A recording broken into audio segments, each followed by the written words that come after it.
आदाब नमस्कार, मैं रिदा खानम। आप देख रहे हैं सियासत टीवी पर साउथ इंडिया एक्सप्रेस। एक नज़र डालते हैं आज के मुख्य समाचार पर। Student federation of India Telangana समिति ने 30 नवंबर को हैदराबाद और तेलंगाना के अन्य जिलों में सरकारी स्कूलों में बंद की घोषणा की है। बंद का उद्देश्य बार बार होने वाली फूड पॉइजनिंग की घटनाओं और इन संस्थानों में छात्रों के सामने आने वाली चुनौतियों का समाधान करने की सरकार की कथित विफलता जैसे महत्वपूर्ण मुद्दों को उजागर करना है। ये विरोध प्रदर्शन सरकारी और कल्याण आवासीय विद्यालयों में फूड पॉइजनिंग के कई मामलों की रिपोर्ट के बाद जवाब में किया गया। इन घटनाओं ने छात्रों के बीच गंभीर स्वास्थ्य समस्याएं पैदा की हैं। एसएफआई नेताओं के मुताबिक स्थिति की गंभीरता के बावजूद राज्य सरकार ने इन स्कूलों में परोसे जाने वाले भोजन की सुरक्षा सुनिश्चित करने के लिए पर्याप्त कदम नहीं उठाए हैं। एसएफआई तेलंगाना समिति के अध्यक्ष आरएल मूर्ति ने सरकार की उदासीनता पर निराशा व्यक्त की। एसएफआई ने हैदराबाद और तेलंगाना के अन्य जिलों में स्कूलों में बंद से पहले मांगे रखी। शिकायतों में एक साल से अधिक समय से राज्य में एक समर्पित शिक्षा मंत्री की अनुपस्थिति भी शामिल है। नामपल्ली अदालत ने अभिनेता नागार्जुना द्वारा उनके खिलाफ दायर मानहानि मामले में बीते कल तेलंगाना की वन मंत्री कोंडा सुरेखा को तलब किया। सुरेखा को 12 दिसंबर को अदालत के सामने फिजिकली पेश होने के लिए कहा गया है। इससे पहले नामपल्ली कोर्ट ने नागार्जुना की मानहानि याचिका पर विचार किया था। समीक्षा के बाद कोर्ट ने मंत्री के खिलाफ मामला दर्ज करने के आदेश जारी किए। 3 अक्टूबर को टॉलीवुड अभिनेता नागार्जुना ने सुरेखा के खिलाफ नामपल्ली अदालत में आपराधिक मानहानि का मामला दायर किया था, जिन्होंने आरोप लगाया था कि भारत राष्ट्र समिति के कार्यकारी अध्यक्ष के.डी. रामाराव भी सामंथा रुथ प्रभु से नागा चैतन्य के तलाक का कारण थे।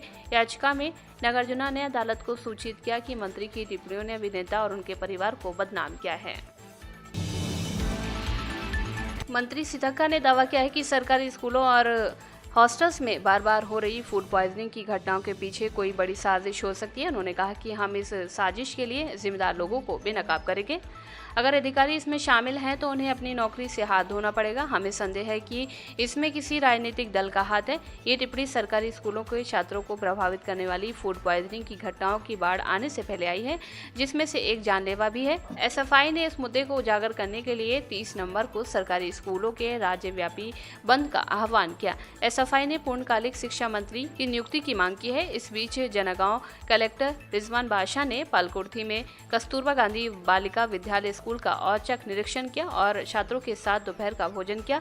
हाल की घटनाओं में नारायणपेट जिले के मगनूर जिला परिषद हाई स्कूल में अलग अलग दिनों में फूड पॉइजनिंग की घटना हुई, जिसमें 60 छात्र बीमार हो गए। अक्टूबर में कोमाराम भीम आसिफाबाद जिले के वानकीडी ट्राइबल वेलफेयर स्कूल के 63 छात्र रात के खाने के बाद बीमार पड़ गए, जिनमें से एक छात्र की 1 महीने के बाद जटिलताओं के कारण मृत्यु हो गई। कर्नाटक सरकार द्वारा दिव्यांगों के लिए फंड में 80% की कटौती के आरोपों पर कर्नाटक की महिला एवं बाल विकास मंत्री लक्ष्मी हिब्बालकर का कहना है कि ऐसा कुछ नहीं है। जैसा आवेदन आता है हम बजट में फंड की घोषणा करते हैं। पिछले साल आवेदनों के मुताबिक हमने इसके लिए 40 करोड़ रुपए अतिरिक्त दिए। इस साल कुछ आवेदन आए हैं और इसके आधार पर हम अनुपूरक बजट के दौरान आवश्यक कार्य करेंगे। ऐसा नहीं है कि हम विकलांग लोगों के लिए धन लेते हैं और इसे किसी चीज में निवेश करते हैं। कर्नाटक के मुख्यमंत्री सिद्धरामैया ने आज ही प्रधानमंत्री नरेंद्र मोदी से मुलाकात की और अल्पावधि कृषि ऋण सीमा में सुधार 10,000 करोड़ रुपए की वित्तीय सहायता और मेकिदातु बैलेंसिंग जलाशय और कलासा बंदूरी के लिए तत्काल मंजूरी देने का अनुरोध किया। संसद परिसर में बैठक में सिद्धरामैया ने कृषि, जल संसाधन और शहरी बुनियादी ढांचे सहित महत्वपूर्ण क्षेत्रों पर ध्यान केंद्रित करते हुए कई महत्वपूर्ण हस्तक्षेपों पर जोर दिया। डिप्टी सीएम और सिंचाई मंत्री डी.के. शिव कुमार, ऊर्जा मंत्री जे. जॉर्ज और शहरी विकास मंत्री बिरथी सुरेश बैठक के लिए सीएम के साथ रहे। उन्होंने 2 महत्वपूर्ण जल परियोजनाओं कावेरी नदी तथा मेकेदातु बैलेंसिंग जलाशय और महादई नदी पर कलासा बांधुरी परियोजना को मंजूरी देने पर भी जोर दिया। बंगाल की खाड़ी के ऊपर बने डिप्रेशन से तीव्र हुए चक्रवात फेंगल के कारण तमिलनाडु और उसके आसपास के इलाकों में भारी बारिश हुई है। आईएमडी और क्षेत्रीय मौसम विज्ञान केंद्र द्वारा जारी भारी बारिश के अलर्ट के बीच कई जिलों में शैक्षणिक संस्थान बंद कर दिए गए हैं। चक्रवाती तूफान फेंगल के कारण पुडुचेरी और कराईकल में स्कूल और कॉलेज बंद कर दिए गए हैं और 2 दिन 29 नवंबर और 30 नवंबर को बंद रहेंगे। चेन्नई सहित तमिलनाडु के स्कूलों और कॉलेजों ने भी छुट्टी घोषित कर दी है। आईएमडी के मुताबिक ये उत्तर पश्चिम की ओर से बढ़ने की संभावना है और 30 तारीख की सुबह तक कराईकल और महाबलीपुरम के बीच से गुजरने की संभावना है।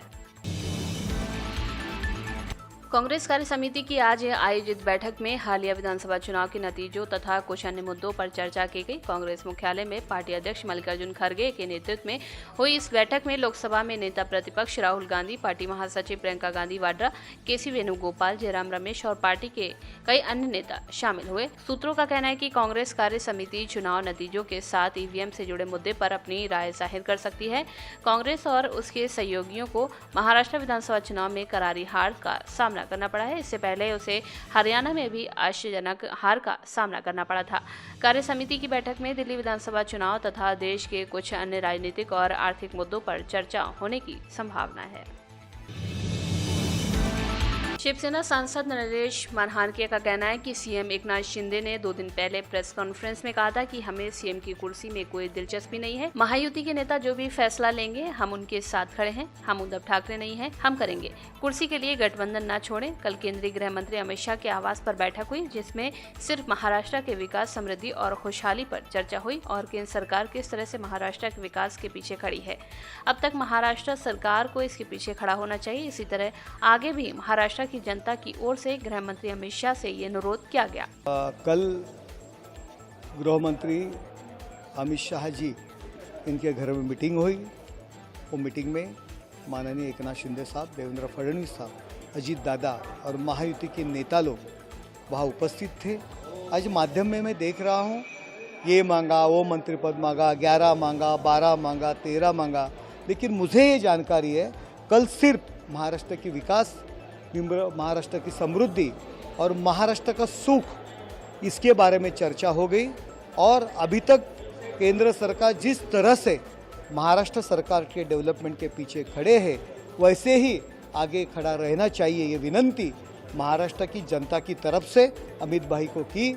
और अमित भाई ने भी माननीय पंतप्रधान नरेंद्र मोदी जी इनकी तरफ से महाराष्ट्र के विकास के लिए, महाराष्ट्र के डेवलपमेंट के लिए, महाराष्ट्र की सुख शांति के लिए केंद्र सरकार कटिबद्ध है, ये मैसेज हम हमारे नेताओं को दिया। मुझे तो मालूम है इतना ही चर्चा हो गई।